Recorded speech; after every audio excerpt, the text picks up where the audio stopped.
Bagaimana coba lihat Pak Harto tangan kanan ngambil tegas-tegasan namanya dana non budgeter, tapi tangan kirinya dikasihkan kepada pembangunan masjid, rumah-rumah ibadah, taman mini, rumah sakit, teman yang sakit juga diongkosi untuk berobat di Singapura, di Amerika dan sebagainya.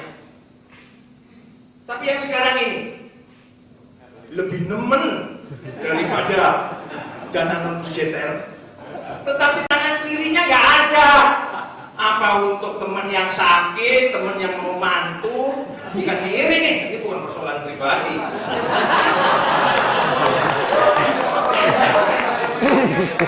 Apa untuk rumah ibadah, apa untuk SDI Impres, itu puluhan ribu, ratusan ribu SDI Impres ternyata keadaannya memprihatinkan. Kalau dulu jelas, dan itu hanya bisa dilaksanakan oleh orang-orang pemberani. Bagaimana SBY tidak smart? Keliru semua kalau dikiranya SBY itu tidak mempunyai konsep yang jelas. Lihat saja pemilu tadi sudah diungkap juga oleh Pak Rizal Ramli. Hanya orang yang smart, sebuah rezim yang berpikir panjang dengan sebuah teamwork yang kuat mampu mengengineering bagaimana IT bisa diakali, bagaimana daftar pemilih tetap bisa diakali. Dan jangan lupa, SBY belum memerintah saja baru menghimbau, aparat sudah gerak, dan kemarin Nasaruddin sudah ditangkap. Bayangkan kalau SBY sampai perintah, mungkin cuma 2 hari setelah diperintah sudah ditangkap tuh. Jadi keadaan ini semua yang melingkupi kita. Persoalannya adalah setelah kita tahu bersama, apalagi bicara tentang mafia keuangan negara, maka dari itu melalui persamaan perasaan ini kita harapkan yang hadir di ruangan ini bisa menyatukan Karso. Orang Jawa bilang, leluhurnya Pak Sasmito, tinar bukan roso. Jadi setelah rasa ini terbuka, maka kita harus manunggali Karso. Kesemuanya ini bukan tergantung orang Malaysia, orang Thailand, orang mana. Dan tidak tergantung bapak saya, mohon maaf sudah meninggal, keluarga saya yang di Brebes, yang petani, itu nggak ngerti apa-apa.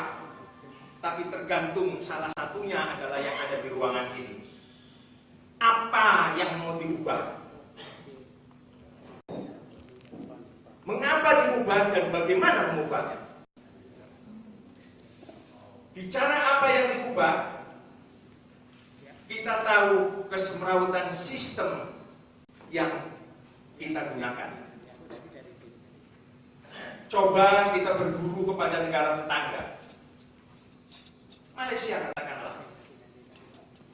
Adakah kader partai yang gagal meraih jabatan politik tertentu di negara lain, kemudian ia jadi kutu loncat ke partai lain?